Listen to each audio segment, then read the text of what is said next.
장맞이.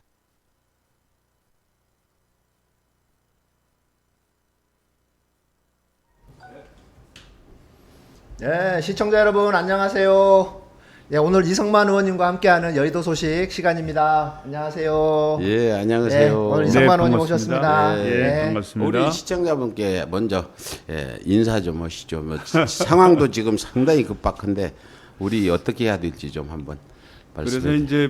이제 뭐 어저께 보니까 뭐 코로나 확진자 수가 한 300명 정도 가까운 그런 숫자가 이제 나왔는데 사실 이제 우리한테 굉장히 위기긴 해요. 이게 이제 전국적으로 동시다발적으로 일어나고 그 다음에 원인의 내용도 광복절 집회가 제일 크고 네. 그 외에 다른 원인에서 나오는 것도 있기 때문에 상당히 위기감이 있는데 앞서서 우리가 이제 뭐 신천지 그래도 확산 때의 경험도 있고 또 저기 이태원 이제 뭐 그 나이트클럽인가 거기서 이제 확진이 돼서 이제 퍼져나간 것도 있고 해서 그런 문제를 잘 극복해 왔습니다. 네, 그렇죠. 또 그런 예. 지혜도 발휘했고 예. 또 질본도 열심히 했고 또 우리 국민 여러분도 같이 참여를 해줬고 그래서 이번에도 우리 국민 여러분과 함께 다 똘똘 뭉쳐 간다면 충분히 극복할 수 있으리라고 보고요. 예. 우리 더불어민주당도 이제 이 문제 해결을 위해서 좀 더 솔선수범하고 앞장서서 뛸 생각입니다. 네. 좀 국민 여러분 많이 지켜봐 주십시오. 근데 국민 그러는데 지금 그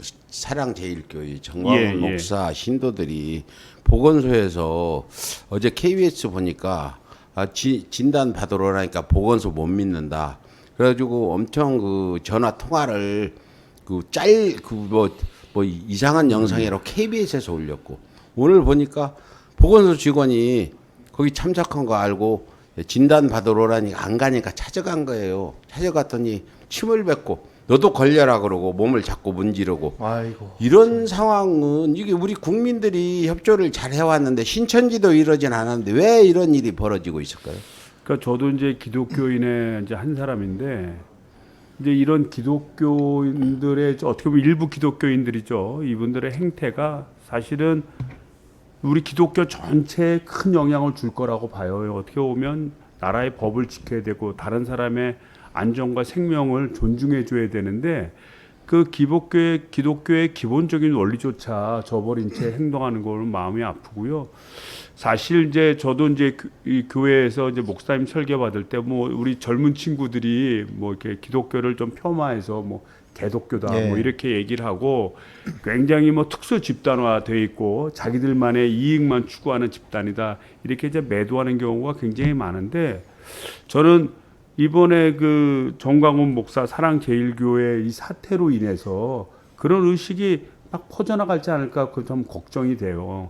그래서 이제 일부 우리 교단이나 또 목사님들이 이제 우리 사랑제일교회는 사실 우리 같은 교단에 있는 그 교회라고 볼 수 없다라고 할 정도로 많은 성토를 함에도 불구하고 지금 좀 이런 사태로 인해서 좀 우리 국민들이 기독교에 대한 인식이 막 진짜 뭐 더 악화된다든지 또 그 외에 우리 국민의 복원을 또 침해한다든지 또는 어떤 교회에 믿는다는 이유 하나만으로 준법 정신을 훼손한다든지 이렇게 되는 것 같아서 하여튼 마음이 아픕니다. 예, 우리 이성만 의원님도 이제 그 기독교 신자라는데 기독교에서 이런 스스로 자성하는 이런 모습들을 좀 나왔으면 좋겠는데 그러면 안 된다 이런 부분에 대해서는 어떻게 그건 보시나요? 굉장히 강하죠. 왜 그러냐면 지금 수도권에 이제 우리 교회에서 이제 대면 이번 주일에 대면 설교를 지금 못 하게 됐지 않습니까? 예. 그러니까 행동준칙 넘버 2가 발효가 되면서 교회가 전부 다 이제 비대면으로 가게 됐는데 그러다 보니까 대면을 해서 예배드리고 싶은 우리 교인들의 마음에 사실 상처를 준 거거든요. 그 원인 제공을 같은 기독교인이 했다는 것이 너무나 이게 좀 안타까운 것이죠. 그래서 아마 많은 우리 좀 목사님들이나 많은 교인들이 이 사랑제일교회처럼 어떻게 보면 기존의 다른 사람을 사랑하고 다른 사람을 배려해야 되는 기독교의 정신을 벗어난 이런 행동에 대해서 아주 뭐 굉장히 비판을 좀 많이 하고 있는 상황입니다. 그리고 또 하나 너무 그러니까 이 교회라고 하는 것이 기독교라고 하는 것이 어떻게 보면 정치적인 성향을 띌 수밖에 없습니다. 사실은 우리가 참 어려울 때 기독교가 구국 나라를 구하는 큰 역할을 또 했었고 또 일제 강점기 때도 또 우리 기독교 인사들이 중심이 돼서 3.1 운동을 또 일으켰던 것도 사실이고 또 지금의 우리나라가 좀 선진화되고 민주화되는데도 큰 역할을 했던 게 사실입니다만 이것이 너무 지나치게 이제 과도하게 극우 쪽으로 흐른다든지 또는 일반적인 국민적 상식을 벗어난 그런 행동을 한다든지 이럴 때 이제 더 큰 문제가 되는데 지금의 사태를 보면은 좀 일반적인 국민들이 볼 때 좀 이해할 수 없는 좀 그런 행동이었고요. 이런 문제 때문에 같은 기독교인들의 비판이 더 많은 것이 아닌가 이렇게 생각도 됩니다. 예. 뭐 더 안타까운 건 일부 그 개신교 쪽 교단에서 공문을 보내서 300만 원 벌금 내도 우리는 뭐 서로 기도 이런 예배가 생명인데 이런 그 예배를 드려야 된다는 이런 얘기도 나오는데 그 부분은 기독교 측에서 좀 그런 것들을 못하게 좀 스스로 이렇게 자성 노력을 좀 해줬으면 좋겠다 이런 생각드네요. 예. 야, 아무튼 옳으신 말씀입니다. 예, 광복절 집회가 지금 뭐 일부 국민들은 코로나 테러라고까지 하는 이런 상황이 왔는데 우리 지금 이런 그 코로나가 다시 굉장히 지금 어떤 3단계까지 격상해야 될지도 모른다. 엄청난 시민들이 지금 피해를 보고 있거든요. 어떤 계약을 받은 것도 취소되는데 이번에 광복절 집회를 통해 이 코로나 재확산 부분에 대해서 어떻게 보고 계신가요? 지금 우리나라 같은 경우에는 좀 OECD 전체 30개국 중에서 금년도 경제 성장률이 가장 양호한 나라입니다. 예, 맞습니다. 그래서 원래 OECD에서 처음 판단할 때는 한 마이너스 2.2% 정도 할 것이다. 이제 그것도 이제 제일 좋은 수치인데 최근에는 마이너스 0.8 정도로 더 이렇게 좀 수치를 더 올렸습니다. 그리고 그 배경에는 뭐하냐면 셧다운 없이 어떤 일상생활을 계속하면서 이 팬데믹을 제대로 잘 관리했다고 하는 것이거든요. 그런데 이제 우리가 이제 팬데믹 처음 발생하고 지금 와서 보니까 이 팬데믹이라는 게 이 백신이 개발이 돼서 완벽하게 통제되기 전까지는 이거 끝까지 관리해야 되는 대상으로 인식이 되고 있습니다. 그러니까 전 세계가 지금 2차 팬데믹이 제일 많이 이루어지고 어저께는 그 일일 팬데믹 숫자가 제일 많을 때예요. 전 세계적으로 보면. 네. 그리고 전 세계적으로 뭐 감염자 수가 2천만 명을 훨씬 넘은 그런 상황인데 그래서 우리의 경제 시스템이 그래도 온전하게 갈 수 있었던 것은 이걸 팬데믹을 잘 관리했기 때문에 일상생활과 일상경제가 이루어진 것인데 이번 광복절 사태로 인해서 어떻게 보면 일상적인 생활이 우리 행동준칙 2로 발효되면서 제대로 되지 않지 않습니까? 특히 자영업이나 또 소상공업자들이 직격탄을 받는 그런 상황이 됐습니다. 그래서 어떻게 보면 우리 국민들에게 고통을 아주 본인들이 뭐 병에 걸려서 그런 거는 뭐 본인들이 알아서 하는데 이런 국민들의 어떤 그런 경제 활동마저도 굉장히 어렵게 만드는 그런 사태를 초래한 게 사실이고요. 하여튼 이를 극복해야지 우리 더 큰 고통이 없이 살아갈 수 있을 거라고 그렇게 생각이 됩니다. 그러면 지금 정광훈 목사를 보석 허가한 그 법원, 그 다음에 정광훈 목사의 그 집회를 허가한 법원, 그 법원의 책임도 있지 않습니까? 아니 뭐 이제 그것이 이제 결과론적으로의 얘기인데요. 사실 이제 보석을 허가해 주는 것은 인권적 차원에서 되도록이면 이제 구금하지 말고 그 다음에 형이 확정되길 될 때까지는 이제 좀 풀어줘라 이런 뜻인데 이제 담당 그 판사 얘기로는 법조문에서 봤을 때 크게 위배되지 않았다. 그리고 이제 보석을 허가해 줄 때도 이제 조건을 이제 붙였다는 거죠. 이 특정 그 정치적인 어떤 언행을 하지 말 것이고 또 위법한 집회를 주동하거나 참여하지 말라란 조건으로 했는데 이제 이것을 이제 위배했다. 명백하게 아주 위배를 한 거죠. 했다. 이제 이런 얘기고요. 그리고 이제 그 행정법원에서 당초에 서울시에서 집회를 하지 말라고 했던 것 중에서 한 2개 단체 정도를 했는데 이제 행정법원 얘기는 이제 그겁니다.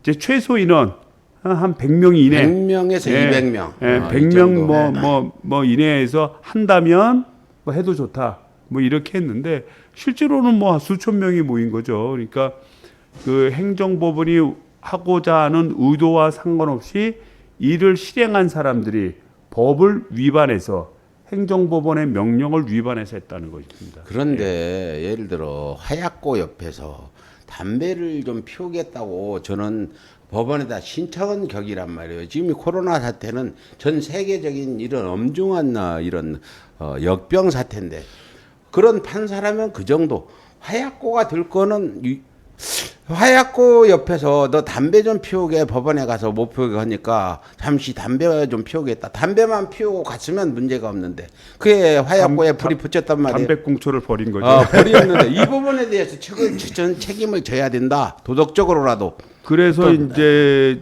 그 내용을 좀 더 진일보해 보면 이제 정광욱 목사가 이제 좀 보석이 된 것은 그거는 좀 그 개인의 행동의 준칙이니까 뭐 그 정광욱 목사가 석방이 됐다고 해서 팬데믹이 확산된다 이렇게 좀 논리적으로 이해하기는 조금 어렵잖아요. 그 사람이 중간에 행동을 했기 때문에 이렇게 된 건데 반면에 행정법원에서 집회를 허가해 준 것은 집회를 하면 팬데믹이 확산될 우려가 굉장히 많잖아요. 예? 집회를 허가해 주면. 네네. 그러니까 행정법원에 이번에 그 집회를 허가해 준 것은 네. 좀 너무 라이브했다. 네. 이 팬데믹 사태에 대한 그 어떤 위중한 면을 제대로 이해하지 못했다. 왜냐하면 이 서울시에서는 이거는 팬데믹 사태가 확산될 우려가 있으니 이거는 안 됩니다. 안 된다고 이렇게 얘기했잖아요. 얘기를 했으면 본인이 판단할 때 이렇게 사람들이 많이 모이면 안 되겠구나. 100명이든 200명이든. 네, 맞습니다. 그러면 그건 허가 주지 말았어야죠. 그래서 그런 차원에서 보면 이 보석을 해준 거는 그나마 100번 양보해서 이해는 되는데 왜냐하면 정광훈 목사가 석방이 곧 팬데믹 확산이다. 이렇게까지 이해하는 거는 좀 무리가 있을 수 있기 때문에 그래서 그거는 이해가 되는데 이 행정법원의 결정은 좀 아쉬운 게 사실입니다.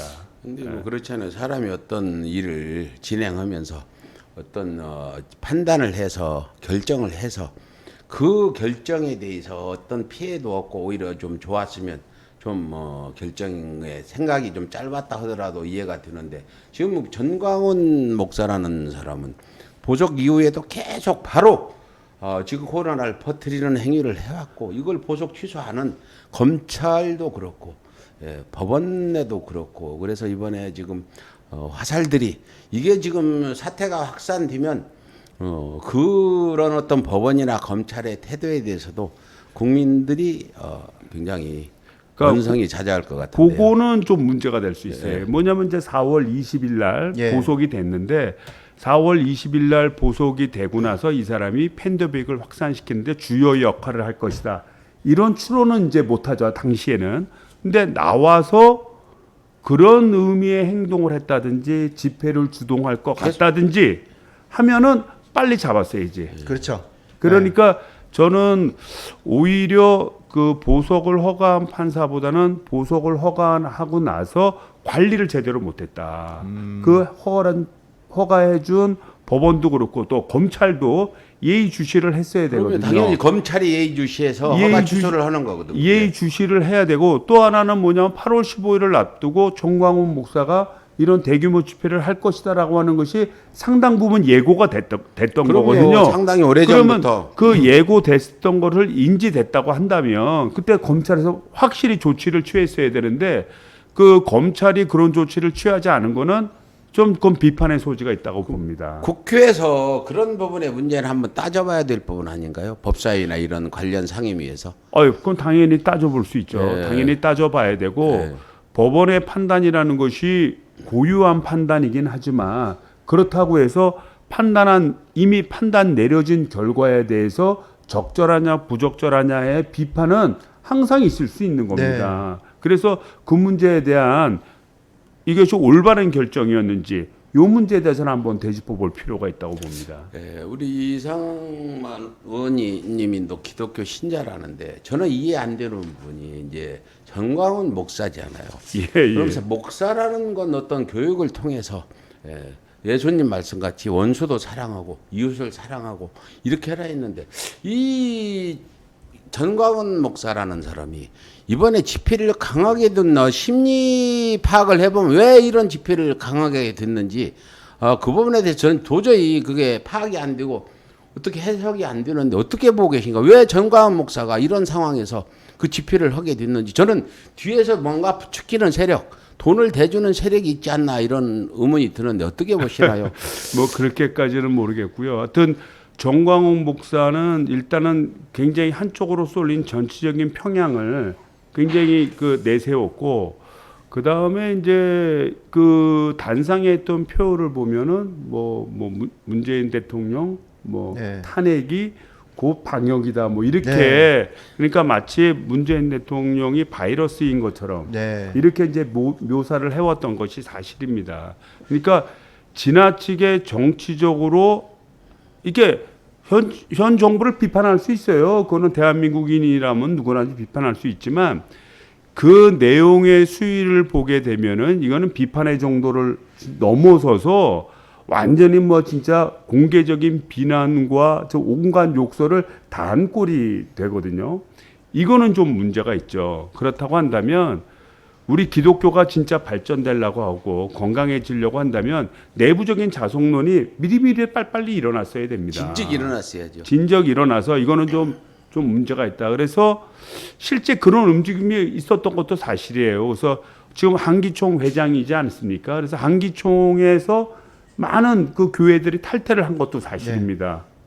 이제 그럼에도 불구하고 저희가 볼 때는 뭐 그날 그 당일날 전현직 그 미통당 국회의원들이 대거 참석을 했습니다. 참석을 했고 또 일정 지역의 기초의원, 광역의원들이 또 다수 참여를 했고 인솔까지 하는 또 이런 일까지 있었죠. 특정 지역에서 많은 사람들이 이제 상경을 했고 이런 거를 봐서는 우리 정광훈 목사가 이 일을 기획을 하면서 우리 특정 정당 제가 볼 때는 이제 미통당이라고 생각이 되는데 어떠한 공모적인 과정을 거치지 않았겠나 하는 것이 합리적인 의심이라고 봅니다. 그리고 집회 신청자가 민경욱 전 의원이었어요. 이것도 굉장히 문제가 있는 거 아닌가 싶은 거죠. 그러니까 이제 여러 개 단체 중에 예. 이제 부정선거 국민투쟁본부라고는 국투본이라고 하는 그런 네. 단체를 만들었고 그 대표가 이제 상임 대표가 이제 민경욱 전 의원이죠. 예, 예. 그래서 민경욱 의원이 참석을 해서 이제 발언도 했는데 민경욱 전 의원 같은 경우에는 정치적인 평양성을 당연히 가지고 있지 않겠습니까? 그렇죠. 특정 당원이고 또 거기서 국회의원도 했었고. 했으니까요. 그러니까 결국은 특정 당과 연계돼 있어서 진행된 것이다라고 하는 의심을 지울 수가 없습니다. 그런데 저는 그보다 더 윗선 지금 김종인 비상대책위원장 대표잖아요. 예, 그분이 지난 11일 날 이번 광화문 집회에 뭐 스스로 알아서 참석할 사람 해라. 이거는 참여를 지시한 거라고 우겨도 어쩔 수 없는 발언이거든. 이 부분에 대해서 지금 국민들은 책임을 당연히 물어야 되지 않나. 만약에 그렇다면 네. 그건 심각한 문제예요. 심각한 문제죠. 왜냐하면 지금 2차 팬데믹 때문에 네. 온 세계가 지금 몸살을 앓고 있고 지금 우리나라도 그 문제 때문에 노심초사하지 않았습니까? 특히 미통당 같은 경우에는 매년 해외에서 유입되는 확진자가 한 20명 내외 정도 됐었어요. 네, 많을 네, 때는 그렇죠. 한 40명 되고요. 3, 40명. 예. 근데 이제 우리나라 입장에서는 인도적 차원에서 우리나라가 사실 문호를 열었던 걸 닫아버리면 외국과의 어떤 무역 관계를 예, 어떻게 그렇죠. 지속할 수 있겠어요. 또 우리는 대외 의존도가 높은 나라이기 때문에 외국과의 관계 개선이 굉장히 중요합니다. 그래서 작은 행동 하나가 되게 중요한데 본인들 스스로 뭐 많으면 40명의 확진자가 들어오는 곳조차 막아라. 뭐 문제를 삼고 했던 정당이 국민 보건에 안 좋다 이렇게 주장했던 정당이 이런 대규모 집회를 열면 당연히 안 좋을지를 당연히 알 거 아닙니까? 그렇죠. 뭐 그동안의 사태를 본인들도 보고를 하고 본인들도 회의를 하면 야 2차 팬데믹이 생길 수 있고 이렇게 될 수도 있다는 걸 당연히 알 수 있음에도 불구하고 그런 기획이 있었던 것을 방조한다든지 또는 우리 초심님 말씀대로 방조하는 선을 넘어서서 그거를 독려했다든지 이렇게 된다고 한다면 그거는 공당으로서의 역할을 저버린 꼴이고 본인들이 앞서서 주장했던 내용들하고는 완전히 다른 국민을 기만한 행위라고 볼 수밖에 없습니다. 그래서 이번 미통당 그 대표 김종인 대표나 조영 원내대표가 이 사실을 미리 예측을 했어야 맞는 거고 우리 당원들은 참석을 하지 마라 이런 메시지가 나가야 되는데 지금 알다시피 의원도 참석했고 전직 의원 참석했지 각 뭐 천안 이런 데서 그쪽에 군의원이나 도의원 시의원들이 인솔해서 오고 이거는 조직적으로 비밀리 이 광화문 8.15 집회에 참석을 한 거 아닌가 이런 의구심도 드는데 그 부분에 대해서는 이제 앞으로 증거가 계속 나올 계속 겁니다. 나오겠죠. 지금 뭐 각 명단 이렇게 보다 보면 미통당, 미래통합당 당적을 가진 어떤 그런 직을 가진 사람도 나올 거고 이 부분에 대해서 그럼 이렇게 예를 들어 김종인 대표 한 말만 가지고도 충분히 해석을 하면 8.15 집회 스스로 알아서 참석하는 건 된다 이 정도인데 좀 민주당에서도 그 부분을 많이 짚고 있는데 만일 이게 드러난다면 우리 국민들은 어떻게 할 거고 민주당은 어떻게 하실 건지 그거 좀 한번 말씀해 주세요. 제가 이제 앞서서 이제 우리 김종인 이제 당 대표의 말도 있었지만 이 주호영 원내대표의 발언을 보고 그냥 깜짝 놀랐어요. 또 있어요? 예, 주호영 원내대표는 이제 뭐라고 얘기를 했냐면 아니 그렇게 많은 사람들이 와서 반대를 하는 우리 지금 현 대통령 또는 그와 관련된 우리 더불어민주당에 대해서 반대를 했으면 겸허히 그 얘기를 듣고 반성하면 될 일이지 왜 따지느냐 이렇게 그랬죠. 17일까지는 그랬어요. 예, 그렇게 얘기를 사태가 했습니다. 심각하기 그렇게 얘기를 전까지는. 했습니다. 그래서 현 정부나 더불어민주당이 국민들의 비판으로부터 피하려고 한 적은 한 번도 없습니다.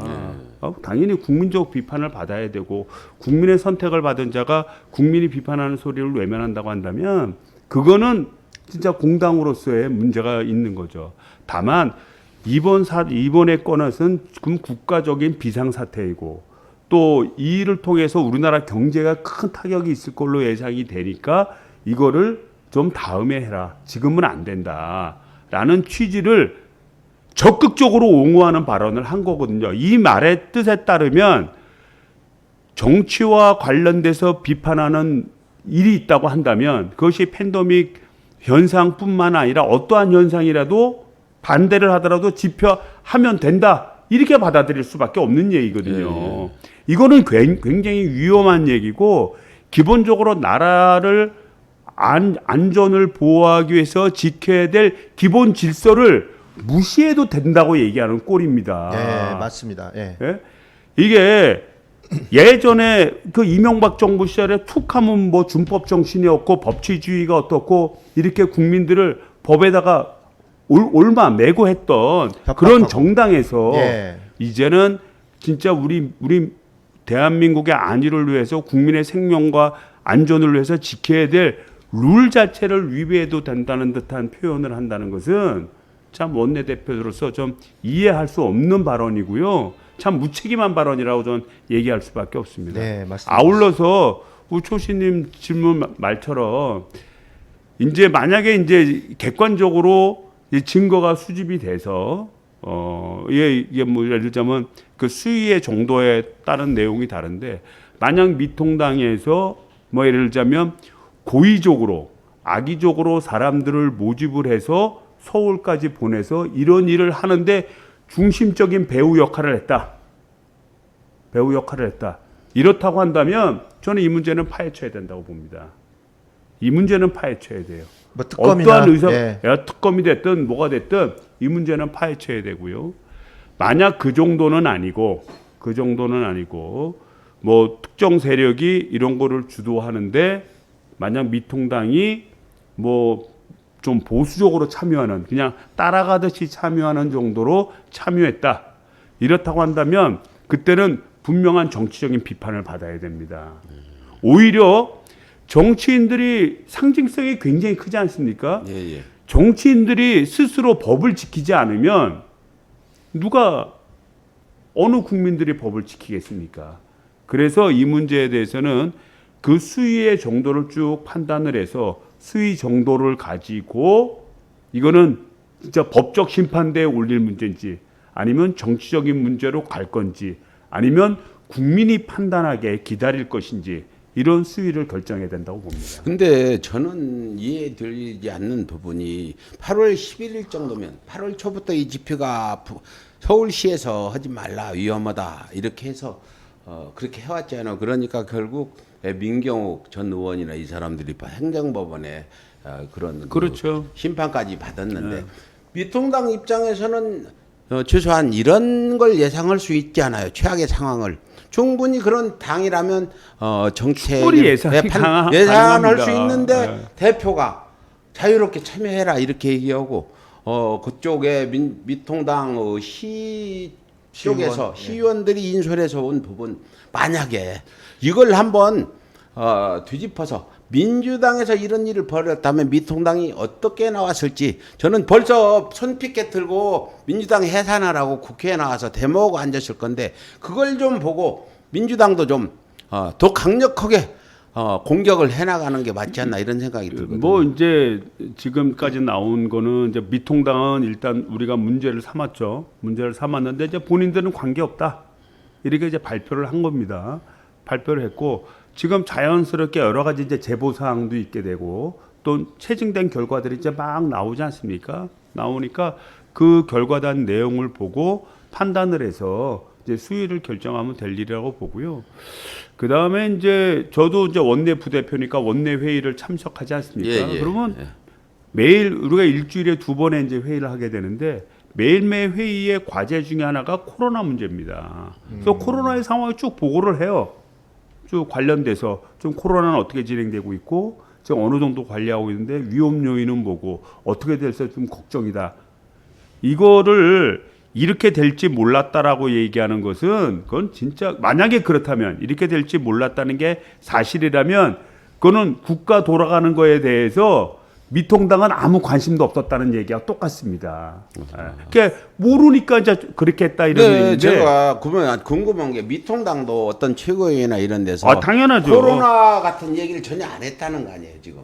코로나가 이렇게 확산되고 이런 부분에 우려가 있었다면 결국 이런 그 광화문 집회에 이렇게 묵시적인 또 직접 참여하는 이런 일은 벌리지 않았을 텐데 이 코로나 문제는 미통당에서는 논의에 바뀐가 봐요. 문재인 정부가 잘못하기만 기다리고 있지 않나 이런 좀 과장된 표현일지 모르지만 이러고 있지 않나 이런 생각들은 어떻게 보죠. 정말 그 사람들이 코로나 방역에 대해서 고민하고 있나요? 미통당 내부에서. 그러니까 지금의 이제 말이 진짜 많은 당원들이 참석을 하고 또 전현직 국회의원들이 참석을 해서 마이크도 잡고 이제 그런 상황인데 그런 거에 대해서 자기 잘 몰랐다.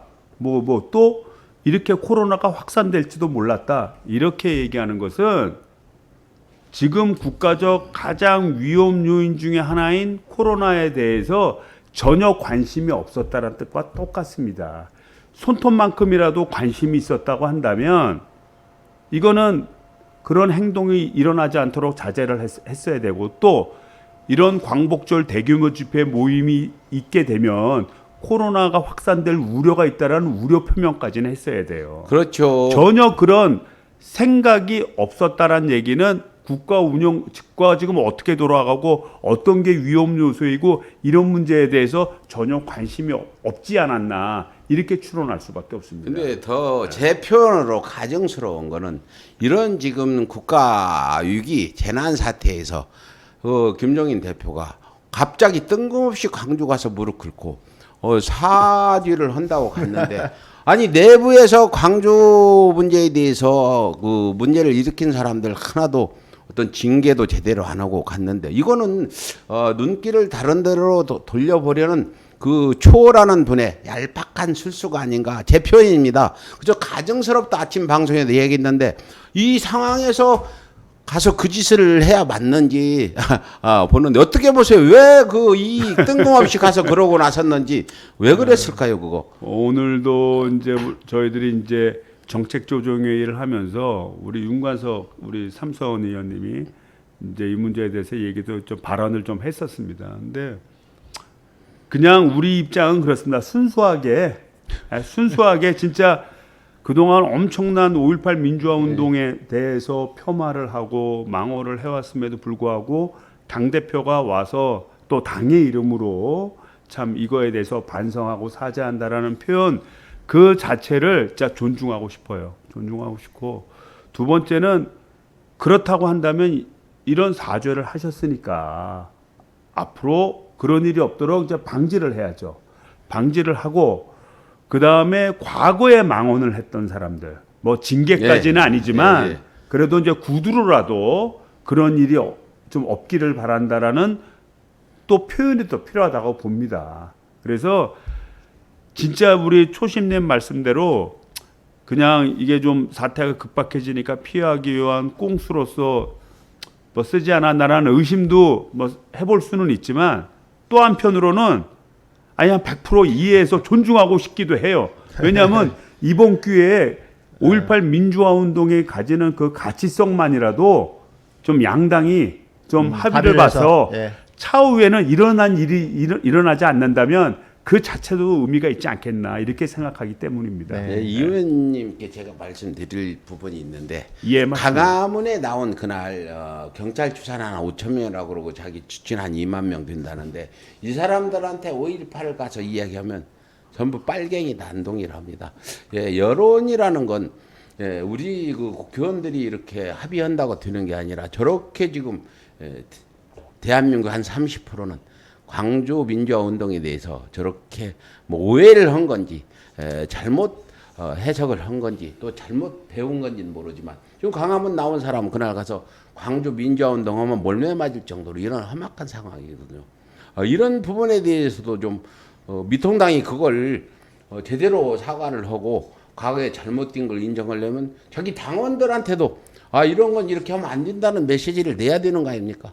그런 메시지를 내고 가야 맞지 않냐. 대표가 혼자 가서 사실은 무슨 전당대회에서 뽑힌 것도 아니고 나이 많다고 뭐 왔다 갔다 잘해서 여기서 잘 주무르고 저기서 주무르는 술수를 잘 부리는 김종인 대표라고 저는 보거든요. 이 사람이 무슨 권한으로 가서 그런다 해서 지금 5.18을 빨갱이 폭동이라고 하는 사람들을 이해시키겠냐. 자기 혼자 개인적인 생각일 뿐이지 않냐. 저 미통당 내 의원들도 공감하지 못하는 부분이 많을까나 이런 의문이 드는데 어떻게 보십니까? 그러니까 이제 그 정무적으로 정치적으로 이제 그걸 자꾸 관점을 바라보는데, 사실은 5.18 민주화 운동이 있었기 때문에 대한민국의 민주화에 큰 토대가 된 겁니다. 사실은 이를 통해서 진짜 독재 정권이 가지는 위험성, 그러니까 박정희 정부가 뭐 선진화를 하고 우리나라를 경제적으로 발전시켰다. 그거 뭐 동의합니다. 하지만 독재를 한 것도 사실이에요.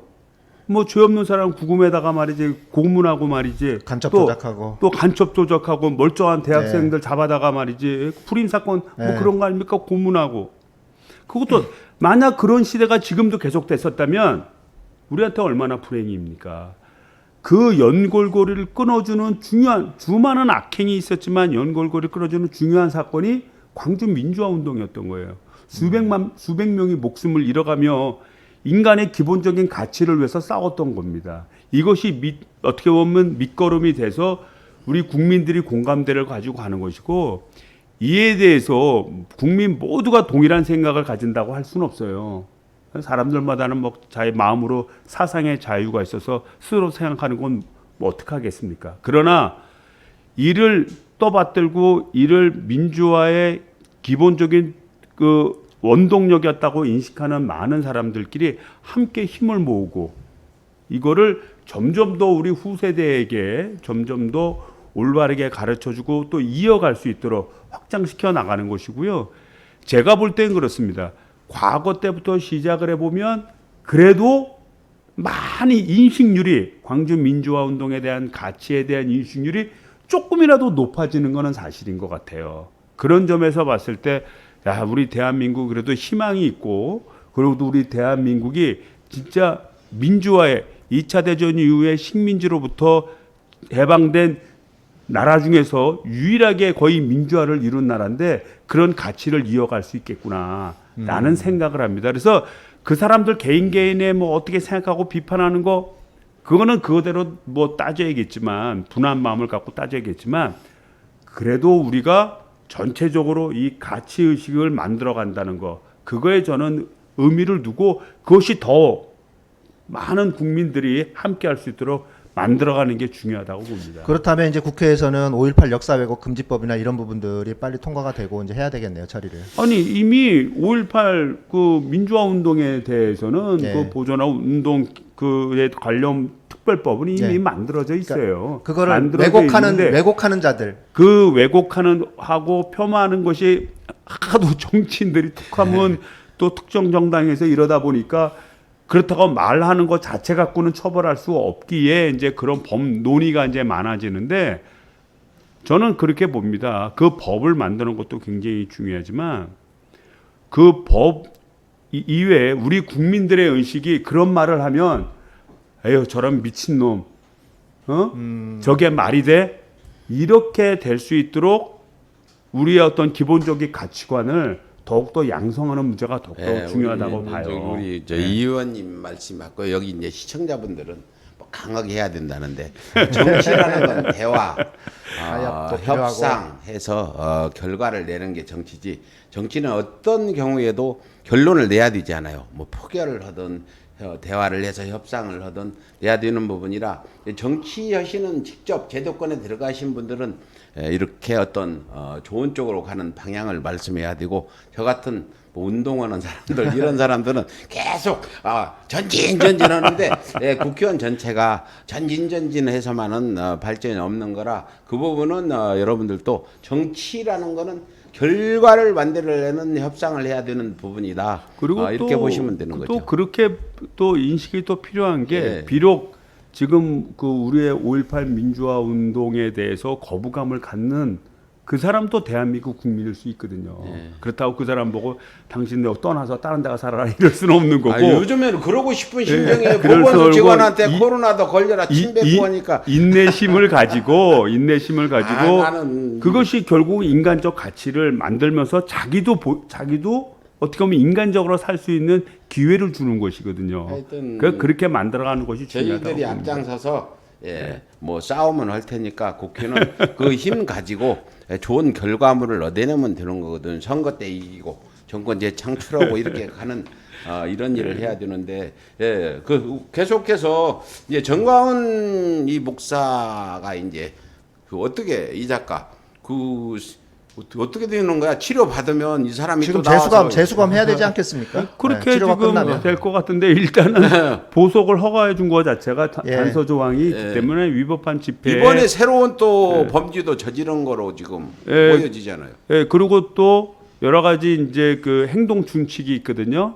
예를 들자면 감염이 의심된다든지 그러면 자가 격리를 하고 2주간 그래서 증상이 안 나타나면 그때 활동할 수 있는데 그런 자가 격리를 위반했다든지 그런 행동 준칙의 위반에 대해서 그 문제는 또 따로 처벌할 수도 있고 또 이런 그 5.18이래 8.15 우리 광복절 그날 참 우리나라 뜻있는 날인데 그날 이런 불법적인 대규모 집회를 기획을 해서 팬데믹을 어떻게 확산시키는 또 주범의 역할을 했기 때문에 그 점에 대해서도 저는 분명히 기소 가능성이 있다고 봅니다. 자, 그래서 예. 처벌은 아마 좀 피하기가 좀 어렵지 않을까 이렇게 봅니다. 지금 이제 심각해요. 주식 시장의 주식값도 폭락하고 어떤 코로나 사업 때문에. 중소기업들은 들어왔던 어떤 그런 주문도 주문이라, 취소되고 계약도 취소되고 지금 수조 원이 몇십조인지 모르지만 경제적으로 손실도 큰데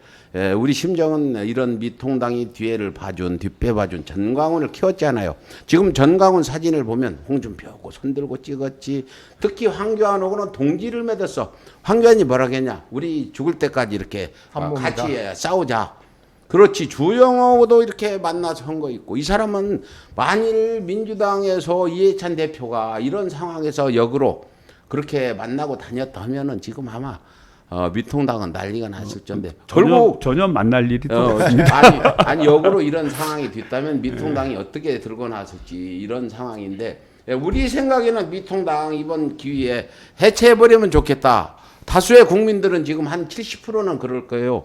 지금 당장 내 생계에 지장이 있는데 민주당은 앞으로 어떻게 할 겁니까? 이 부분에 대해서 우리 촛불 시민을 해체하자고 주장하는데 이제 정치적으로 어떤 묘수를 찾아내서 어떻게 했으면 좋겠지. 아까 우리 초신님이 딱 정답을 가르쳐 주셨잖아요. 네. 그 우리 초신님처럼 운동하시는 분은 세게 이제 강하게 얘기하고 우리 같은 정치인들은 서로 다 합의 볼 수 있도록 잘 끌어안고 국민을 통합시키고 그게 제 근데 답입니다. 뭐 앞서서 말씀하셨듯이 그랬죠. 뭐 사과도 안 할 것 같아. 이 사람들은 힘의 논리뿐이 안 통해서. 일단은 좀 이번 기회에 일단 여든 야든 한번 만나서 이제 코로나 문제에 대해서 극복하기 위한 좀 상설 기구를 한번 같이 만들고 또 두 번째는 이런 거는 좀 있을 것 같아요.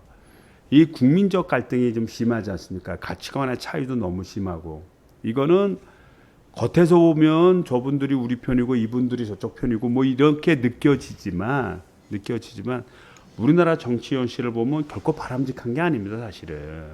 그래서 또 국민들을 위해서도 안 좋고 그래서 이번 기회에 좀 여와 야가 모여서 이게 이 갈라져 있는 이 국민 분열을 좀 어떻게 통합시킬까 이런 문제도 진짜 같이 고민을 해야 돼요. 열린 마음으로 해야 되는데 제가 이제 뭐 국회에 들어온 지는 얼마 안 됐지만 이렇게 하시는 거 이렇게 미통당 의원님들 이렇게 하시는 거 보면 대화 될 것 같아요. 잘 이렇게 아니, 될지 안 될지 모르겠어요. 확신이 안 섭니다. 어저께 박성종 의원이 무슨 상임위를 열어가지고 방통위원장 해임 뭐 하라 하는데 막 그 이제 자기 숫자도 모자라고 해서 열었는데 옆에 있는 사람들한테 반말로 국회 직원들한테 하는 모습을 우리가 방송으로 봤는데 우리 저 의원님 그 네. 가만히 이제 들어온 지 얼마 안 됐잖아요. 예. 이 통당 의원들 이렇게 보면은 뭐 협상해가지고 뭐 할 만한 그런 여지가 있습니까? 틈이 보여요 좀이라도. 그 제가 이제 우리 이제 산업위라는 데는 이제 조금 그 충돌될 여지가 좀 적은 위원회예요. 그래서 이제 거기는 이제 별로 그런 게 없는데 이제 운영위원회는 이제 굉장히 충돌의 소지가 많은 곳입니다. 이제 국회 운영 전반에 대해서 결정해야 되고 또 청와대를 수감 기관으로 하고 있기 때문에 좀 이슈가 많은 곳인데 제가 이제 운영위원회에서 미통당 의원님들 이렇게 처음에 딱 보는데 제가 좀 첫인상이에요. 제가 좀 약간 야 이거 좀 앞으로 좀 우리 더불어민주당 좀 잘해야겠다라는 생각이 들었던 것이 이게 사실은 이게 회의를 하면 이 사회자한테 이제 권한을 주는 거 아닙니까? 그렇죠. 사회자가 네. 권한을 하고 또 옳든 그르든 한 분이 발언을 하면 그러면 다른 분들이 경청을 하고 그다음에 또 다른 분한테 발언을 주면 또 반론을 아니 하는 그 정도예요 국회에서. 근데 제가 이렇게 보니까 뭐 이게 대화가 할 수 없을 정도로 막 이렇게 설전이 오가고 그러니까 저도 막 그러니까 저도 흥분돼서 저도 뭐 이렇게 좀 세게 좀 이렇게 일반적으로 쓰지 않는 단어를 이렇게 쓴 것도 사실이에요. 뭐 더 욕을 했다 이런 건 아니고 좀 이렇게 말을 좀 세게 한 게 사실인데 그러고 나서 제가 이제 발언 기회가 왔을 때 제가 깨끗하게 사과를 했어요. 그건 내가 잘못했다. 근데 좀 아쉽지 않냐? 좀 우리가 좀 사회자의 권위도 인정해주고 대화도 좀 한 사람 한 사람씩 하고 그리고 한쪽 표현에서 말을 할 때 다른 의원들이 막 삿대질하면서 이러면 안 되잖아요. 좀 그렇게는 하지 말고 우리가 성숙된 토의 문화를 가졌으면 좋겠다 이렇게 얘기를 했는데 의외로 또 저 다음에 이어진 미통당 의원님도 본인도 사과를 하시더라고요. 그래서 요거는 좀 잘못됐다. 앞으로 잘해보자 이런 취지로 얘기를 했었는데 그래서 그날 이렇게 느낀 게 이게 좀 처음에 딱 느끼 이거 좀 어렵겠구나. 이게 뭐 대화가 안 되니까. 그런데 이제 조금 지나면서 조금 이제 부드러워진 면은 있었습니다. 근데 저는 또 그렇게 생각을 해요. 미통당 의원님들은 미통당 의원님이고 어차피 민주당이 지금은 뭐 대통령부터 해서 지방 권력, 국회까지 다 갖고 있는 대한민국을 끌고 가야 되는 주축 세력 아니겠어요? 네, 그러다 보니까 우리가 더 큰 집에서 더 마음을 열고 더 끌어안고 가야겠다. 뭐 그런 근데 생각입니다. 시청자 한 분이 이렇게 얘기하네요. 이 의원님을 향해서 저렇게 하니까 미통당이 만만하게 보지. 좀 가서 저를 좀 응징휘. 근데 사실은 그 정도네. 나는 국회의원들 회의는 사회자한테 발언권 얻어서 하는 줄 알았는데 그 상임위에서 소리 지르는 거나 똑같았던 모양이네요. 그 내부적 회의도. 거기가 그랬어요. 그래서 그렇게 무르기 하니까 만만하게 본다고 하는데 제발 무르긴 불러도 만만하게는 안 보이게 하세요. 그러니까 그래서 그날 뭐 우리 표결 다 했습니다. 표결 다 해서 다 통과시키고 그렇죠. 다 통과시키고 뭐냐면 그냥 우리가 의연하고 좀 마음을 여는 자세를 하되 국정 운영에 대한 문제만큼은 그 칼같이 해야죠. 뭐 그거 자체를 뭐 뒤로 미루고 이럴 수는 없죠. 근데 이번 국회는 좀 꼭 이렇게 좀 운영해주면 좋겠다. 이 국민들한테 조그만 회의라도 우리 서울에서라도 방송을 하게 가능하면은 국민들한테 어떤 대화하는 내용을 보이고 설득하는 모습을 보이고 그네들이 반발하는 모습을 보이고 결국은 표결로 가는 이런 순서가 돼야지. 이런 걸 안 보여주고 바로 표결로 가면 국제한다고 하니까. 국회 방송에서 다 해줘요. 우리도 지금 오늘 3개, 4개 하고 있는데 그래서 하고 있는 거예요. 근데 국회 방송에서 이제 다 이제 이게 이제 방영이 되거든요. 방영이 되는데 문제는 뭐냐면 이 마이크를 사용하지 않고 나오는 발언 있지 않습니까? 그건 안 나와요. 이 마이크 발언만 나오기 때문에. 그래서 가능하면은 모든 회의를 공개해서 모든 회의 다 보게 공개하죠. 해놔야 이 미통당이 지금 어저께 참 그 윤희숙 의원의 이러고 쳐다보면서 질문하는 거 세무서장 청문회에서 이거는 이게 이렇게 턱 끼고 이거도 해도 되나요? 국회에서? 하지 말라는 법은 없는데. 이게 지금 국민들이 보고 있는 생중계 중에 부모 앞에서 이러고 밥 먹는다고. 참 어제 윤희숙이라는 사람이 정말 시건방지고 예의가 없더라. 뭐 미국에 오래 살다 와서 개인주의 때문에 그런 거. 어제 이러고 내가 방송할 때 이러고 하면 되겠어요. 그러니까 이제 뭐 잡아갈 수는 없죠. 근데 이제 좀 좋은 소리는 못 듣죠. 그래갖고는 태도의 문제가 상당히 있는 거죠. 태도의 문제가 좀 있고 이 본회의장 같은 데 가면 막 불편해요. 막 나가면 막 하고 막 소리 지르고. 그러니까 좀 성숙되게 하고 좀 이렇게 영국에선 그렇다 그러더라고요. 그렇다고 그래요. 영국도 저도 뭐 싸워야 돼요. 엄청 싸우거든요. 근데 호칭을 뭐 마이 프렌드 뭐 이렇게 하고 이제 한다는 거예요. 근데 정치가 안 싸우면은 야합해가지고 국민들은 바보 되는 거예요. 그러니까 이거는 싸우는 건 맞는데 싸워도 좀 격조 있게, 그다음 상대방 존중하면서 좀 논리적으로 했으면 좋겠다. 이 작가 내 장풍이 유명한 거 내가 많이 국회 들어가면 그냥 장풍으로 그냥 날려가지고. 그러면 초시님이 국회에 들어오면 여기는 누가 지킵니까? 서울의 소리는 누가 지켜요? 결론은 이번 광복절 집회에 묵시적인 동조를 했다거나 뒤에서 지원을 해준 미통당에 대해서는 분명히 짚고 넘어가겠다. 그거는 짚고 넘어가야죠. 그거 넘어가고 네. 그 결과가 나오면 이 문제에 대해서 분명히 물어봐야죠. 물어봐야죠. 그리고 본인들은 그거에 대해서 항변하면 됩니다. 이렇게 증거가 이렇게 나왔는데 이거 결국은 미통당이 실질적인 배후 세력이 된 거 아니냐? 그러면 그거에 대한 답변을 하겠죠. 근데 그냥은 못 넘어가요. 자, 주제를 좀 바꿔서 광복절 광복절 기념식에 대해서 제가 질문을 좀 좀 보셨어요, 기념사? 제가 뉴스를 통해서 인지를 했어요. 좀 질문 좀. 그 김원훈 광복회장 기념사에 대해서 미래통합당이 뭐 국민을 이간질하네 어쩌네 별 저 논평이 다 나왔어요. 근데 그 어떻게 생각하세요? 아니 깜냥도 안 되는이라는 말이 나왔어요. 그러니까. 어떻게 강복회장한테 그런 말을 합니까? 이거? 그날은 이제 광복절이고요. 또 광복회 회장님이시지 않습니까? 그렇다 그러면은 실제 우리 광복 활동을 위해서 많은 헌신하신 분의 어떻게 보면 핏줄을 이어받은 그런 분 중에 한 분이시고 독립지사의 자손이시죠. 그러니까 그런 분 중에 한 분이고 또 그런 분들의 시각에서 봤을 때 우리나라가 이런 행사만의 광복절이 아니라 진정한 의미의 우리 광복 의식을 진짜 하고 있는가, 이런 비판 의식을 갖는 것은 당연합니다. 그리고 그날 한 말씀의 내용을 쭉 읽어보니까 제가 볼 땐 지극히 옳은 말이에요.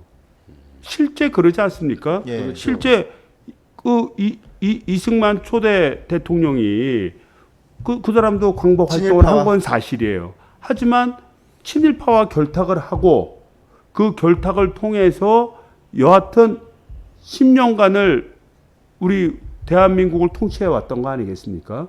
그리고 이 4.19 민주화 운동이 터져서 이제 새롭게 세상을 바뀌려 할 때 그때 또 쿠데타가 일어나서 그 친일 세력들이 계속해서 유지해 온 것은 그건 사실입니다. 그리고 이 친일 문제에 대해서 그날 이제 이거 얘기했던 김선엽 백선엽 장군 이제 얘기인데, 그분이 6.25 때 혁혁한 공을 세운 거 그거 인정합니다.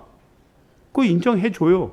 하지만 일제 강점기 때 간도 특설대에서 어떻게 보면 일본군의 어떤 장교가 돼서 우리 독립군을 오히려 토벌하거나 문제를 삼아, 그것도 사실입니다. 그러면 그 문제는 그 문제대로 비판받고 또 6.25 때 한 공적은 공적대로 인정받는 겁니다. 특정한 인정이 있다고 해서 그 양반이 했던 반민족적인 행위가 다 숨겨진다고 저는 볼 수 없다고 봅니다. 우리나라는 이 어떻게 보면 일제 잔재로부터의 어떤 완전한 해방을 이루지 않는 한 우리 민족의 자존심을 세울 수가 없고, 그러지 않는 한 우리 민족의 번영을 가져가기는 저는 쉽지 않다고 보여집니다. 근데 이번에 김은홍 광복회장의 경축사, 광복회가 알다시피 그동안에 독재 정권에 부역하고 친일 정권에 부역해 왔어요. 초대 광복회장이 이갑성인 거 아시죠? 박정희가 광복회를 만들었고, 이갑성은 33인 중에도 뭐 배 변절자가 아니라 밀정 소리를 듣는. 그리고 62년도에 서원을 줄 때 이병도가 심사위원장이 있으니까 그 정도 친일파들이 다 이런 광복회장 했는데, 지난 광복회장 김현웅 지금 회장 전에 박유철이 광복회장이 있었는데 박근혜 선거운동 건다는 소문이 났고, 그 사람이 광복회장 재선했을 때 물러나라고 나도 거기 가서 농성도 같이 했고 그랬어요. 이렇게 지금 최초로 광복회에서 나올 만한 경축사는 처음이에요. 그리고 이런 경축사는 대한민국 역사에 해방 75년 되고 처음이거든요. 이게 지금 굉장히 저들한테는 충격을 줬을 것 같은데 정치권에서는 어떻게 받아들이고 있나요, 이 부분에 대해서? 그러니까 저희 쪽 입장에서는 지금 그러니까 아까 우리 초심님 말씀하신 대로 우리 국민들이나 또는 특정 세력이나 특정 가치관을 가지신 분들이 정치권에 정치가 이거 제대로 하지 못한다, 이런 경종으로 울리는 그런 말씀들을 많이 하셔야 됩니다. 그러면 정치권은 이제 그거에 대해서 말을 듣고 이제 새로운 방향으로 더 전진해서 앞으로 나가는데, 저는 그 김원홍 회장님의 그날의 광복 기념사가 바로 그런 내용이라고 봅니다. 과연 우리가 친일의 문제를 계속해서 문제를 제기해 왔지만 얼마나 그걸 척결했으며, 그 다음에 올바른 우리 친일의 문제에 대한 가치관을 얼마나 세웠는지, 이건 우리 나름대로는 해왔다고 하지만 그 광복회장 입장에서 봤을 때는 아직도 멀었다라는 것을 얘기해 주는 겁니다. 그렇죠. 그리고 우리는 그런 친일의 문제를 극복해야만이 우리 민족의 발전을 번영시킬 수 있을 거라고 보기 때문에 이 문제를 계기로 해서 한번 지난 역사를 재조명하고 또 잘못된 문제가 있으면 또 고치고 해서 우리의 어떤 역사관을 바로 잡아야 됩니다. 우리가 일본 보고 니들 망언하지 말라 어떡하고 맨날 그 문제 갖고 뭐 민족적 자존심을 갖고 얘기를 하고 있는데, 정작 우리나라 내부에서 친일의 문제에 대해서 우리가 이건 비판도 하지 못하고 그 안에 그 안에 가져왔던 그런 권위와 권력 안에서 숨어버리고 한다면 우리가 일본이나 또는 이런 한국과 같이 이런 어떤 식민지의 어떤 세월을 좀 살아왔다든지 하는 나라들에게 진정한 독립의 의미를 어떻게 우리가 얘기를 할 수 있겠어요.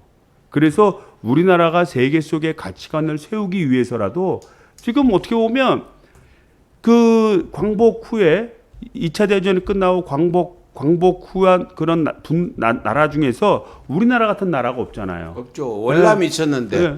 어. 아니 분단의 국가가 아니라 아니, 이 선진국과 민주화를 동시에 이룬 나라가 없잖아요. 네, 산업화와 민주화를 동시에 다 이룬. 민주화를 동시에 이룬 나라가 없잖아요. 그리고 또 하나는 기존에 우리를 지배했던 그런 세력을 확실히 정리를 하고 그 세력보다 더 뛰어난 어떤 뭐 문명사적이나 또 경제적으로나 이겨나갈 수 있는 가능성 있는 나라는 대한민국밖에 없습니다. 그래서 우리 대한민국 그런 기치를 바로 세워야 다른 어떻게 보면 이 2차 대전 이전에 그 식민지로 있다가 2차 대전을 통해서 해방된 많은 국가와 민족들에게 희망을 줄 수 있을 거라고 봐요. 그래서 우리는 세계사적 어떻게 보면 책무를 갖고 이런 잘못된 군국주의에 근거한 친일 침략 전쟁을 이거는 확실히 우리나라가 내부적으로 정리를 해야 된다고 봅니다. 그러면 이제 제가 궁금했어요. 민주당 내부에서도 일부라도 개인적으로라도 김원웅 광복위원장의 경속사에 대해서 어떤 비판적인 시각을 갖는 의원은 없다 이렇게 봐도 되겠습니까? 그러니까 제가 이제 제일 온건하잖아요.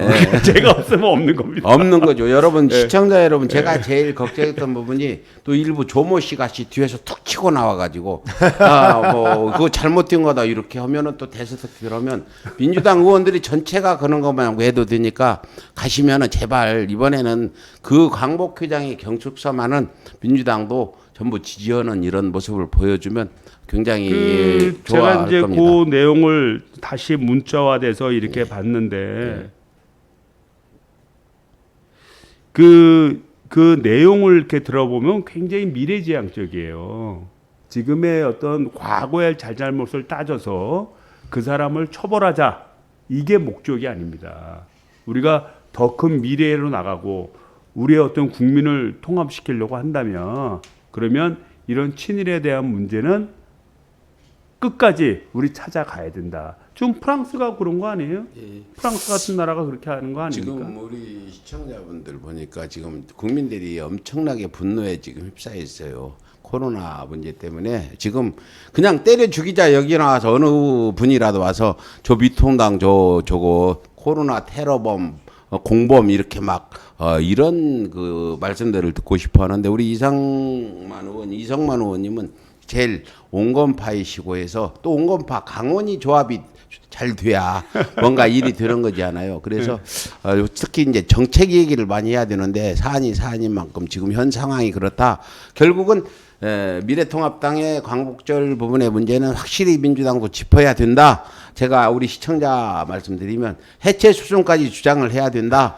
이런 얘기와 이번에 광복절 김원웅 회장의 경축사는 거기에 다른 잡음 없이 의견들이 나왔으면 좋겠다. 이런 시청자들의 의견이고 이제 여러분들이 제가 대신할 테니까 이성만 의원님이 좀 온건하더라도 제가 있지 않습니까? 강건파 응징하는 사람이 있으니까 저를 믿고 좀 하셔요. 이성만 의원님은 정책까지 투쟁가 운동가 아니니까. 자, 그러면 제가 아주 세게 질문을 하나 하겠습니다. 예.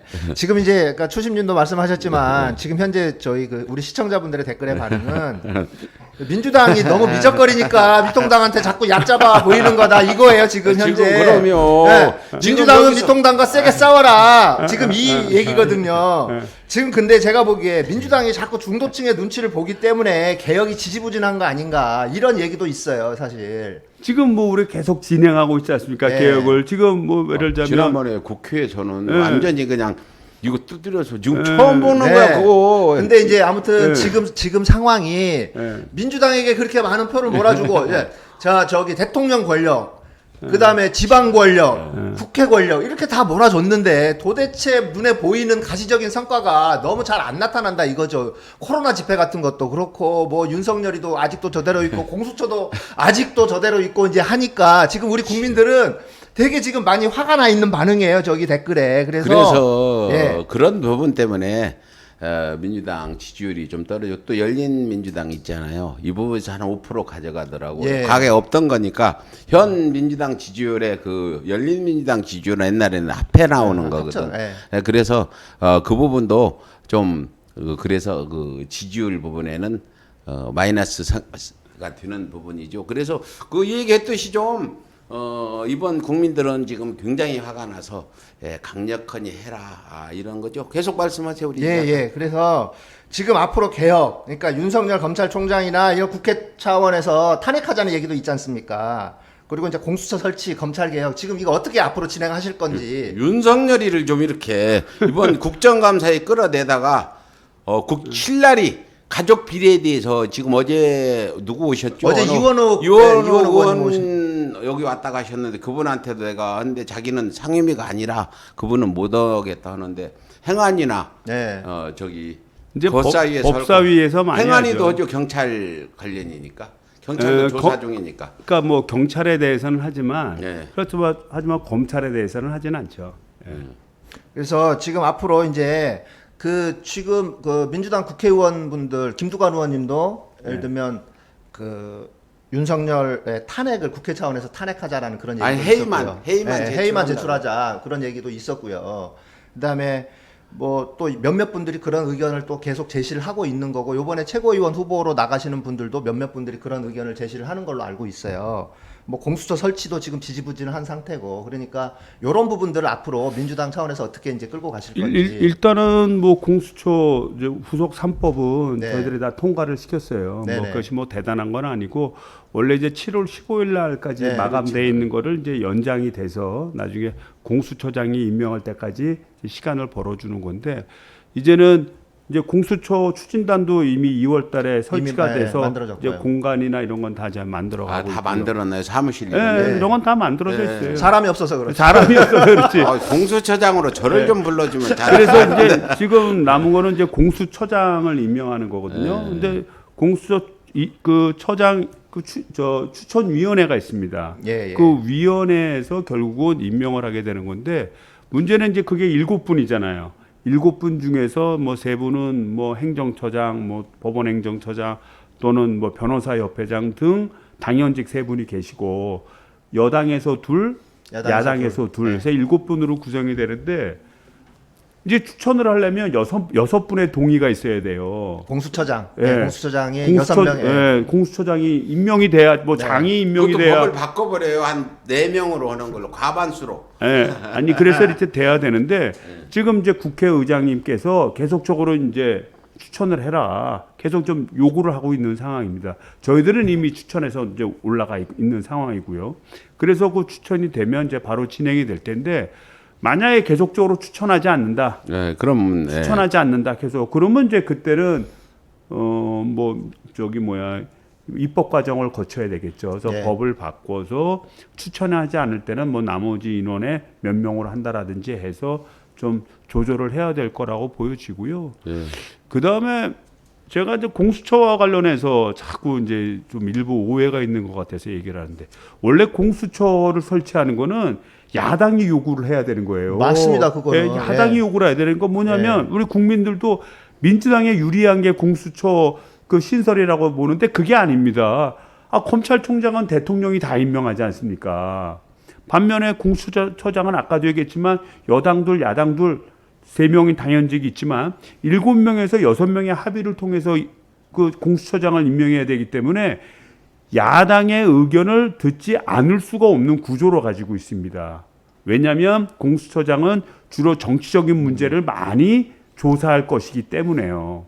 그래서 어떻게 보면 가장 민주화되는 거고 또 검찰이 정치화되는 거로부터 해방시켜 나가는 것인데 이것이 마치 민주화를 민주당을 위한 그런 법으로 생각을 합니다. 절대 그런 게 아니고요.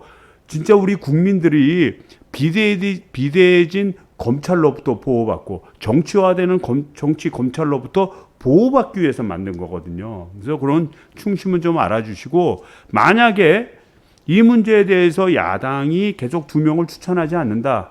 지금 의장님이 계속 독려하고 있는데 그렇게 된다면 그때는 뭐 입법 과정을 통해서 이걸 조절할 수밖에 없습니다. 예. 예. 그래서 뭐 우리 민주당이 뭐 미온하게 하는 것이 아니라 주어진 절차대로 진행을 하는 거고요. 그 절차에 대해서 미통당이 따르지 않고 자기 권리를 포기한다면 그의 대가로 이제 법을 바꿔서 하나씩 조정해 나갈 겁니다. 그건 확실한 거죠. 아이 그럼요. 오랜만에 지금 이 방송하면서 제일 시원한 말씀. 아니 그거는 그렇게 얘기할 수밖에 없고요. 법이 일단은 진행하고자 하는 것을 하지도 않고 우리가 바꿀 수는 없는 거거든요. 그러니까 일단은 뭐 어떻게 행동할지는 모르겠지만 하여튼 그쪽에 빨리 임명해 달라는 걸 요구하고 있는 상황입니다. 예, 알겠습니다. 예, 지금 이제 우리 여기 시청자분들은 예, 미통당은 반인륜적인 그런 폐륜 집단이다. 이걸 빨리 조치를 해라 하는데 우리 다음 정권 재창출하고 한 7년 지나면 그렇게 될 것 같아요. 10년 늦으면 한 15년 보는데 최소한 지금 3년뿐이 안 됐는데 3년 동안이면 가정에서도 뭔가 질서가 안 잡혀요. 식구가 여럿인 사람은 예를 들어 어떤 질서를 잡을 때 3년은 돼야 가정에서도 그렇게 제대로 질서가 잡히는 거고 이 국가의 이런 특히나 우리 같이 혼란스러운 이런 상황들이 이어져 온 데는 지금 상당한 시일이 돼야 된다. 저는 한 10년 정도 보는데 한 3년 지났다고 보고 이렇게 보고 있습니다. 저는. 그러니까 아까 이제 친일 문제 얘기했지만 이제 친일과 관련된 기득권 세력들, 예? 친일과 관련된 그리고 또 이들이 또 많은 적폐적인 행위를 한 게 또 사실입니다. 또 그런 세력들 이것이 그동안 뭐 우리 해방 후 우리 대한민국을 옥죄 왔던 게 사실이죠. 사실이고 또 우리 김대중 대통령이나 노무현 대통령께서 이제 새로운 방향을 제시하고 새롭게 만들어 오긴 했지만 사실 좀 약간 좀 역부족이었고 또 대미대롱의 반동처럼 이명박 정부가 나타났는데 이번 이제 문재인 정부 들어서서 다시 또 이제 개혁의 길을 이제 만들어 가고 있는데 저는 우리 국민 여러분들이 좀 현명할 거라고 보여지고요.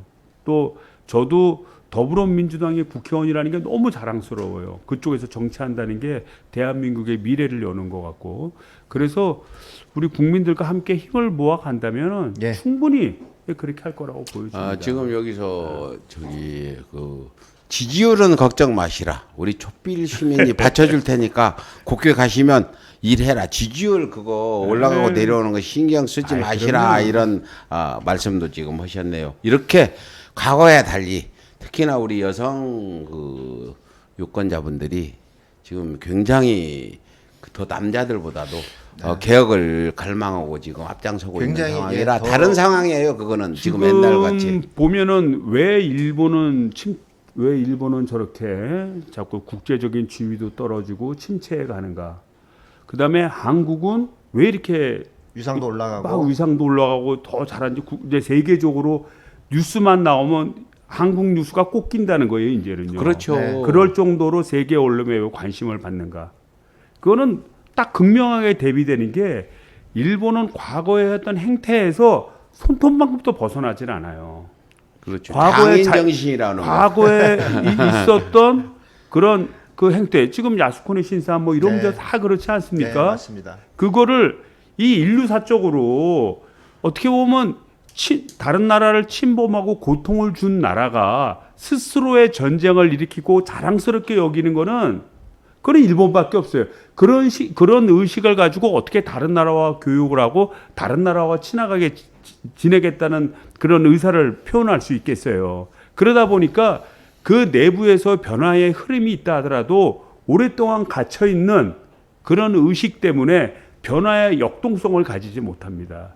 그러니까 시민의식이 모여지지 못하고 새로운 미래, 새로운 일본을 위한 역동성을 가질 수 없게 저렇게 쇠퇴하는 거예요. 근데 우리 대한민국은 어떻습니까?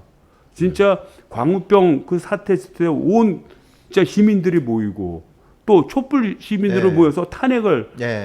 결국 이루어내고 그 역동성과 참여의식이 있기 때문에 또 우리가 뭐 아까 얘기했던 여성의 문제도 했지만 또 이 남녀 차별에 대한 문제도 얼마나 많이 이건 이런 말하면 좀 이상한가 너무 많이 개선됐다고 할 정도로 뭐 개선의 속도라든지 이게 굉장히 빠른 겁니다. 의식의 전환이. 그래서 저는 그런 역동성 때문에 그 역동성의 힘을 얻는 게 또 민주당이고 그걸 또 실행시키는 게 민주당이기 때문에 더 자랑스럽고 또 미래를 위해서 개척할 거라고 보여집니다. 결국 이제 지금 현재 우리 그 시민들 민주당을 지지하는 시민들이 바라보는 시각들은 이번에는 과거와 같이 좀 더 단호하게 이번 그 8.15 광복절에 있었던 코로나 테러 행위들에 대해서는 단호한 조치를 취해달라. 이걸 만일 못하면 상당히 가만히 있지 않겠다 이런 심정들 가지고 지금 보고 있어요. 확실하게 좀 해야 될 것 같아요. 제가 이제 일본 쪽에서 일어나는 기사들을 좀 많이 보고 많이 듣습니다. 근데 이제 이렇게 보면 작년에 수출 규제 같은 거 그거를 갑자기 이제 우리가 물건을 못 파니까 그러니까 그렇잖아요. 우리가 서로 물건을 사고 팔고 하면 나 물건 파는 사람인데 이제 물건 못 팔어. 그러니까 3개월 후에 물건 안 줄 테니까 좀 미리 대비를 해. 이게 세상의 인심 아닙니까? 근데 일본은 어떻게 했어요? 날짜 정해서 오늘부터 안 팔아 이렇게 된 거예요. 오늘부터 안 팔아 이렇게 된 거예요. 그렇게 하고 그다음에 우리가 그 문제를 계속 문제를 삼으니까 이제 적반하장이 돼갖고 따지고 또 징용 피해자의 직접적인 돈을 안 갚은 거 안 준 거 아닙니까? 이 신일본 그렇죠. 제철, 일본 제철 직접적으로 돈을 안 준 거예요. 국가적인 배상은 직접적인 이해관계에 있는 것까지 책임져 주지는 않습니다. 직접적으로 안 준 거를 왜 안 주냐고 문제를 따졌더니 이제는 그거를 빌미삼아 약속을 저버리는 국가라고 얘기하고 뭐 G7, G11으로 확대하는 거를 넣는 걸 반대의 구실로 삼고 WTO 사무총장 나간다는 것을 막고 있는 현실이고 또 우리 7광구 속에서 함부로 조사하길래 막길래 일본이 대한민국 왜 일본 순찰선을 막느냐고 오히려 적반하장으로 나오고 일본의 행태를 보면 우리 친일파 세력이 어떤 세력인가를 내가 느끼겠어요. 그러니까 막무가내로 교묘한 말과 협박과 이런 거에 순응하면서 지배적인 형태를 가져온 거 아니겠어요? 기득권을 취해온 거 아니에요.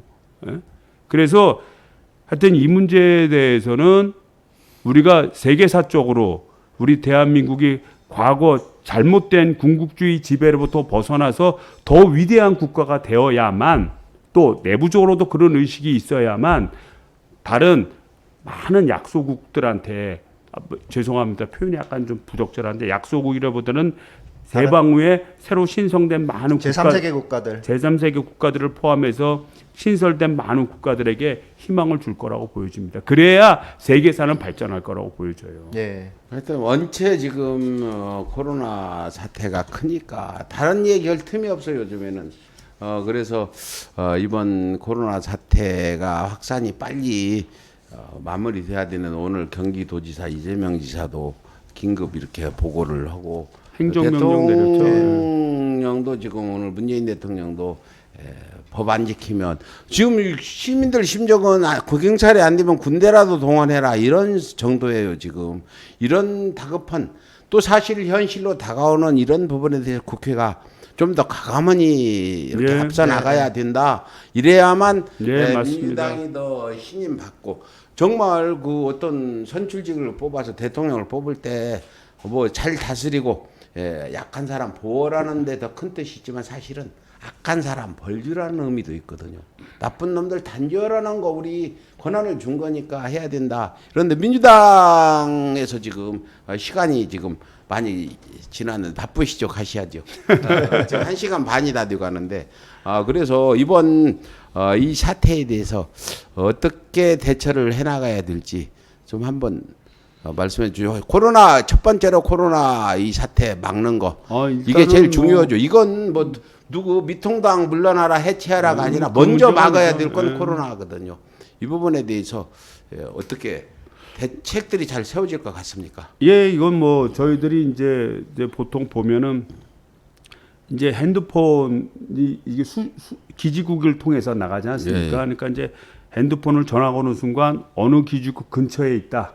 이게 딱 나옵니다. 그래서 그 광복절 그 이제 태극기 집회에 참여했던 분들이 전화를 한 통화라도 했다면 다 잡히게 돼 있어요. 다 찾아낼 거고 또 신용카드 사용한 내역을 보고 언제 어디쯤 있겠다라는 걸 다 추적이 가능하기 때문에 그동안 그런 것이 굉장히 노하우가 많이 쌓였습니다. 그래서 좀 힘들긴 하지만 다른 때보다는 좀 어렵지만 총력을 다해서 이번에 팬데믹 2차가 확산되지 않도록 어떤 최선의 노력을 다할 거고요. 만약에 입법적인 과정이 필요하다 추가적으로 그래서 만약에 이제 조사관들이 조사를 요청을 했을 때 특별한 이유 없이 불응한다든지 할 때 어떤 좀 처벌이 좀 필요하다든지 처벌이 좀 더 무겁게 가야 된다든지 뭐 이렇게 된다고 한다면 그 문제는 또 의회에서 적극적으로 법적으로 검토를 해서 팬데믹 2차를 극복하는 데 일단 최선을 다할 거고요.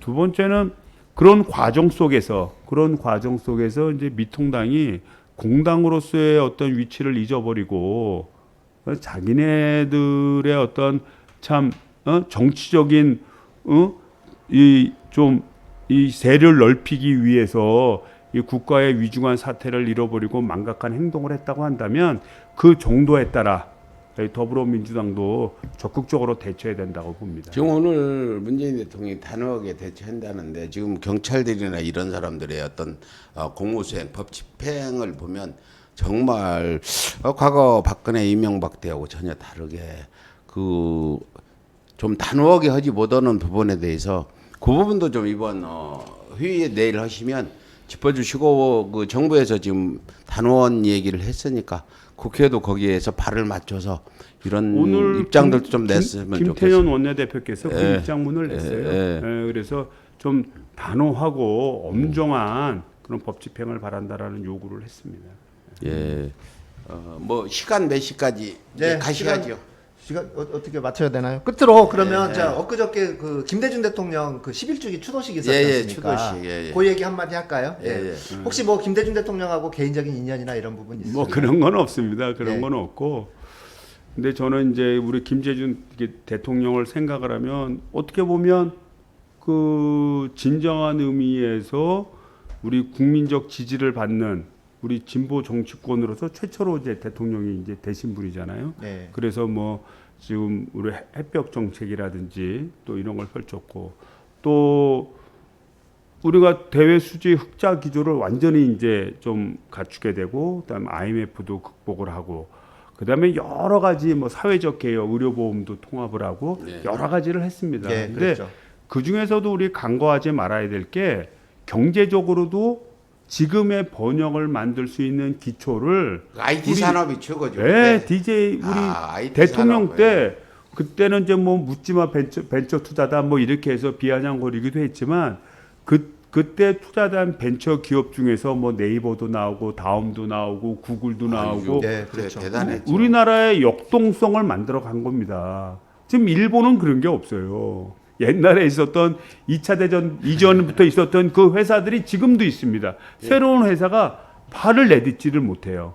이런 역동성을 이룰 수 있는 근간을 우리 그 김대중 대통령 때 만들어줬고요. 그것이 또 자랑스럽습니다. 그래서 우리도 이제 좀 더 열심히 해서 내가 이제 그 박영선 중소벤처기업부 우리 장관님한테도 그런 얘기를 많이 하는데 창업이 활발하고 새로운 아이디어가 기업으로 전환되고 그리고 어떻게 보면 단순한 아이디어라고 생각할 수 있는 것을 사업화하고 미래지향적으로 하는 그런 기업군이 많은 나라가 경제적으로 리더하지 덩치 크고 뭐 많이 생산하고 이렇다고 해서 그 세계적인 리더로 꼭 가는 것은 아니다. 그래서 뭐 그 앨런 머스크가 만든 그 전기자동차 회사가 도요보다도 도요보다도 더 시가총액이 훨씬 크지 않습니까? 그런 미래 비전적 의사를 가진 많은 사람들이 참여하고 하는 그런 기업을 만들어야 된다고 생각을 하고요. 또 박영선 장관님도 이제 그거에 대해서 아주 명확한 입장을 얘기해 주시더라고요. 그래서 그렇게 될 수 있도록 하여튼 저희 우리 21대 국회 상임위가 그쪽이시죠? 네, 산자위. 산자위도 상당히 중요한 그런 상임인데 아무튼 우선은 지금 우리 국민들이 바라는 건 코로나 확진 사태 맞고 이에 대한 책임을 물어야 된다. 이번에는 그냥 넘어가 안 된다. 이번엔 좀 따져줘야죠. 따져서 아니면 아니 우리가 이만희 그 교주도 구속했지 않습니까? 아니 똑같은 이번에 논리로. 미통당이 이런 8.15 만약 8.15 때 많은 사람이 모이고 코로나 확진이 안 됐다면 아마 미통당은 8.15에 민심 들어라 그러고 거기 굉장히 참여한 걸 자랑스럽게 얘기할 그런 상황이 있었어요. 이건 담궜다 뺐다 할 수 있는 위치에서 그런 지금 우리가 뭔 상관인데 하는 김종인 대표한테 마지막으로 한 말씀만 좀 해주시고 끝내죠. 꼭 해주셔야 돼요. 예, 네. 그 제가 하겠습니다. 그래서 우리 김종인 대표님 사실은 제가 2016년도 제 20대 제가 그 총선 후보로 나설 때 또 우리 당 대표셨어요. 그렇죠. 대표셨고 당시 우리 지역이 어려워서 우리 지역에도 몇 번 내려오셨던 그런 기억이 나는데 저는 미통당이 진짜 바뀌어야 된다고 봅니다. 그리고 미통당이 이 바뀌는데 더 경쟁력 있는 정당으로 바뀌어야 돼요. 많은 국민들한테 인정을 받을 수 있는 정당이 돼야 되는데 지금 이 광화문 사태와 같은 저런 행태를 해서 어떻게 국민들이 인정을 할 수 있겠어요. 제가 볼 때는 아쉬운 거는 우리 민주당이 100% 잘하는 건 아닙니다. 못하는 점도 참 많아요. 그리고 좀 개선해야 될 점도 많고 그래서 국민적 비판을 받아야 될 점도 많습니다. 그럼에도 불구하고 국민들이 선택을 할 때 민주당 외에는 선택할 데가 없다는 거예요. 미통당 행태를 보면 아니 뭐 광복 회장이 이거 친일 문제 해결해야 된다고 하는데 그거를 막 공격하면 본인 친일파라는 뜻밖에 더 됩니까? 그렇죠. 그 다음에 팬데믹 때문에 이거 안 된다는데 이거 막 해서 이거 되겠습니까? 그러니까 국민들이 미통당을 찍지 못하니까 민주당을 아주 그냥 절대 다수의 정당으로 만들고 이렇게 되는 꼴이 돼버린 거예요. 그래서 진짜 좀 미통당이 좀 환골탈태해서 우리 민주당과 경쟁할 수 있는 국민들의 합리적인 상식선에서 일할 수 있는 좀 그런 당이 되었으면 좋겠고요. 그리고 앞으로 이런 광복절 문제에서 만약에 사안이 구체적으로 밝혀진다면 내부적인 좀 정강을 분명히 하셔서 국민적 신임을 얻기를 좀 바랍니다. 예. 제 생각은 그냥 다 해체시켜버리고 완전히 새로운 정당을 만들고 싶은데 또 정치하시는 분은 그래도 뭐 문재인 대통령하고 만나자고 하는데 만날지 안 만날지 모르겠어요. 그것도 만나야죠. 무조건. 아니 대통령이 만나자는데 이게 우리 추워도 정치하겠다고 했다가 정치를 계속하는 분인데 호가 추워잖아요. 김종인 대표가. 근데 김종인 대표한테 제가 마지막으로 얘기했는데 8.15 집회에 자유스럽게 나가라. 이런 부분에는 제가 개인적으로라도 직접 찾아가서 책임을 물을 거예요. 이 부분에 대국민 사과가 없다면 김종인 대표는 서울의 소리가 계속 응징치 대상으로 삼고 거기 사과할 때까지 그 녹취한 거 있으니까 그거 틀고 가겠습니다. 예, 여기까지 하시죠 오늘. 예, 그렇게 하겠습니다. 아니 이성만 의원님은 정책가라 예. 이런 정치적 발언을 잘 못 하시는데 막 지금 사람들이 전에 방송 때는 안 그러더니 점잖게 얘기한다고 막 지금 막 지탄이 대단해요. 아니 나 굉장히 세게 얘기했는데. 세게 해도 지금 현재 분노에 비하면 전혀 만족하지 할 수 없는 건데 지금 시청자 여러분 진짜 이제 세게 할 분 옵니다. 4시 반부터 할 건데요. 장준하 선생의 장남 예. 장호건 선생님 8월 17일이 그 추도식을 열렸는데 코로나 때문에 김대중 대통령 추도식도 못 가고 내가 거기도 그렇죠. 안 갔어요. 그런데 오셔가지고 제목이 뭐냐 성명서 냈어요. 미래통합당 해체해라.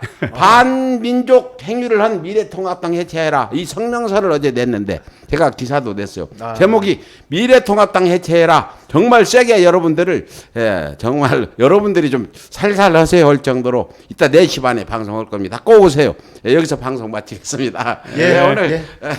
오늘 방송 감사합니다. 시청자 여러분, 다음 시간에 뵙겠습니다. 고맙습니다. 감사합니다.